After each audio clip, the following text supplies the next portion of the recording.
Magandang umaga sa ating lahat mga kasabong.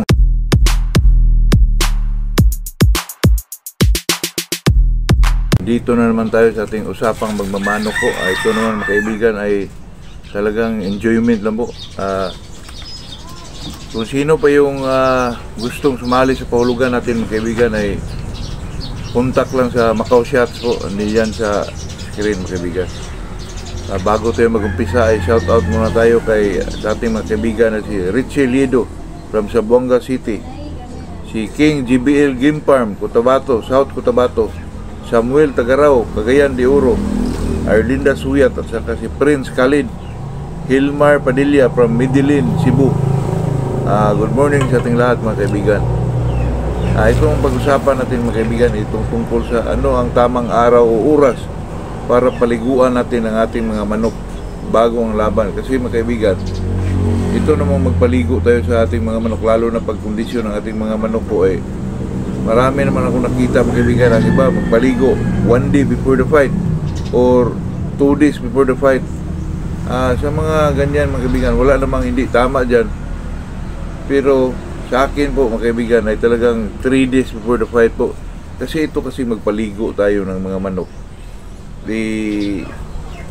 Bakit tayo nagpaligo ay siguro nag-inject ka sa gabi or binangga mo yung manok mo or sa lida mo, kaya para mawala yung mga ano nila sa katawan mga kaibigan, yung sakit-sakit ay kailangan natin paliguan po para hindi sila mag-muscle bound mga kaibigan. Sa atin po ay sa akin mga kaibigan na mismo sa sarili ko, magpaligo ako ng manok ay 3 days before the fight talaga. Kasi pag risalang mo ang manok mo sa 21 days mga kaibigan conditioning, di ba, mag-training tayo dyan para mawala yung mga sakit-sakit sa katawan nila, kailangan talaga tayo magligo mga kaibigan. Pero sa akin 3 days before the fight, hinto na lahat. Dyan ang paligo ko mga kaibigan.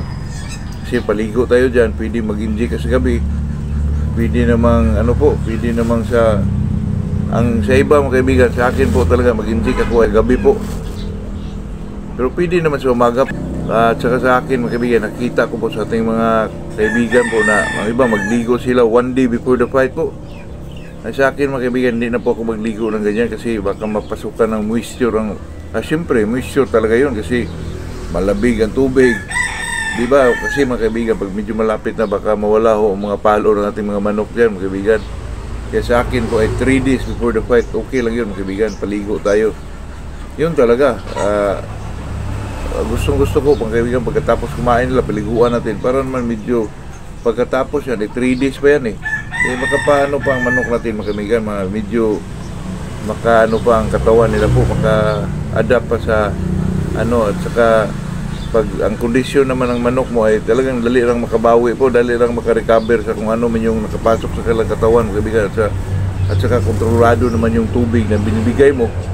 Kaya 3 days for the fight mga kaibigan, yan talagang hindi naman niya eksakto kasi sa palagi kong sinasabi mga kaibigan, itong pamamaraan po natin, pagligo, pag ano man dyan ay wala naman siguro eksakto siguro dyan, pero sa atin ay talagang tansya-tansya lang po kasi mayroon namang iba hindi magligo, mananalo pa rin mga kaibigan. Totoo yan. Ang iba naman ay hindi mag-inject, mananalo pa rin. Kaya sa atin dito ay talagang kung ano lang yung mga ginagawa natin dito sa ating manukan po. Kasi mga kaibigan, itong mga pamamaraan po ay talagang yan lang po ang parang sa tingin natin ay tama po. Kasi alam mo naman na sa sabong mga kaibigan ay wala talaga, sa akin lang yun mga kaibigan na wala talagang eksaktong, kahit sa pagpurga ng manok, sabi nila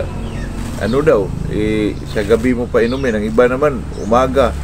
Kahit saan doon mga kaibigan, manalo pa rin Kaya sa atin lang dito mga kaibigan, pinag-usapan lang natin, lalo na sa mga baguhan po.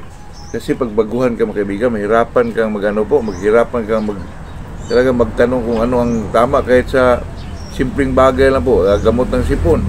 Kung walang magturo sa iyo mga kaibigan, talaga mahirapan ka po, lalo na sa baguhan ka, lalo na sa itong pagpurga, pagligo ng manok, pag-inject ng manok. Kung baguhan ka mga kaibigan, kung wala ka talagang mentor, mahirapan ka po. Totoo yan. Pero through your experiences mga kaibigan, yung mga bad or good man, ay doon mo malalaman kung ano talaga ang di naman eksakto, yung tama lang sa pagbigay o tamang mga kailangan mo rin mga kaibigan, napaka-importante po itong social media po. Doon ka matuto mga kaibigan. Kung wala naman yun, ano ka lang, alaga ka lang ng alaga po, talagang makuha mo rin yan sa dulo mga kaibigan. Hindi naman makuha. Kasi alam mo na, ang pagmamanok po ay tulad ko mga kaibigan, sa lahat ng bagay po ay talagang hindi po natin yan masigurado. Kaya palagi kong sinasabi mga kaibigan na huwag tayo magyabang po about pagmamanok, lalo na sa conditioning. Sabihin mo, ang galing mo, naku, wag po. Kasi ano mga kaibigan, kahit ang manok hindi mo ikinukondisyon, ay mananalo pa rin po. Kaya ang solusyon dyan, inilbon, bituil mga kaibigan. Magandang umaga sa ating lahat po.